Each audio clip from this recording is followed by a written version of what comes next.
Right, welcome everyone. In this video, I want to discuss nested lists. So a nested list would be a list that contains a list as one of its elements.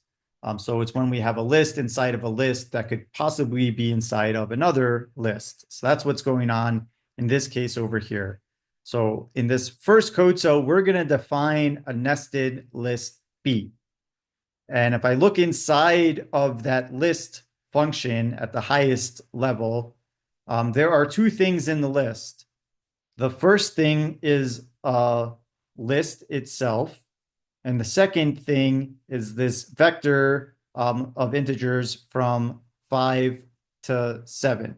So item number 2 is going to be this vector 5, 6, and 7. And I'm drawing with my finger, so I apologize for that, but that is our second element in this vector, or in this list. And the first element in my list is this list itself. So this list itself contains three things. The first thing is this number 1. The second thing is this vector 1, 2. And the third thing is this list right here. So this first thing over here actually contains three different things. So the first thing that is in this list is the number 1. The second thing that is in this list is the vector 1, 2. And then the third thing that is in that list is the list itself. So here we've got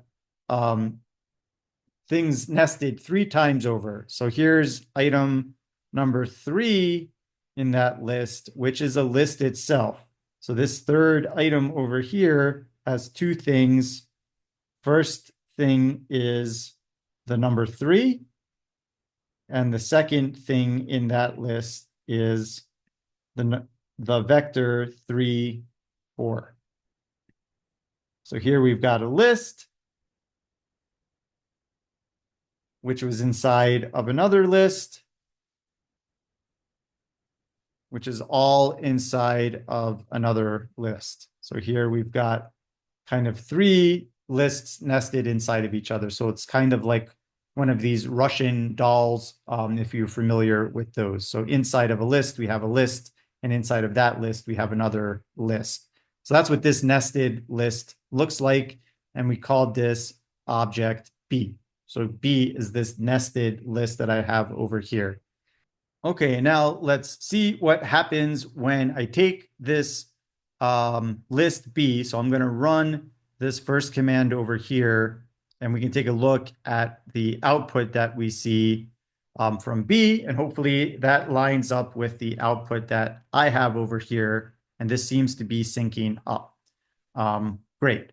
So if I subset this nested list, and I go ahead and I say, pull off the first item from this list, but extract it from the list, it's going to pull off the list itself. So the first thing in that list is this entire list over here. So it is a nested list itself. So if I run B1 inside of a double set of brackets, that's going to give me the stuff in blue, which is going to be a nested list itself. So you can see here, I get the first element is 1, the second element is 1, 2, the third element is a list that has 2 elements itself. If I run B and then inside of double square brackets 2, this is going to pull element 2 out of the list. So what I'm going to get is just a vector 5, 6, 7.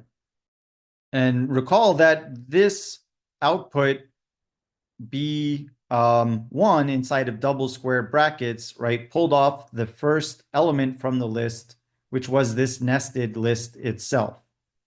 So if I run this code cell down here, it's going to take this object, B1, and now this is, because it is a list itself, I can subset it again. So this is going to pull off element 1 and 2 from this stuff in blue. So it's going to pull off the number 1 and the vector 1, 2. So what I'm going to get is a list that has two things in it, 1 and then the vector 1, 2. So we can run that. Oh, sorry, I ran the wrong code cell. I want to run this code cell over here. So this pulled off these first two elements of B1. Okay, so that is the number 1 as the first, and then the vector 1, 2 as the second element in my list. So this is still giving me a list. And now I can further, if I were to run this code over here, what this is going to do, it's going to go into B1, which is the stuff in blue, and then it's going to pull off the third element from that, which was this list over here. So this is going to give me a list of two things, 3 and the vector 3, 4. We'll run that and double check that. And then if I wanted to, I can pull off, I can subset this even further if we wanted to. So we can take apart the Russian doll and extract different parts of different subsets of the different nested lists inside of B. Okay, so that is a wrap on this week's module, which deals with matrices, lists, and arrays. Thanks, everyone.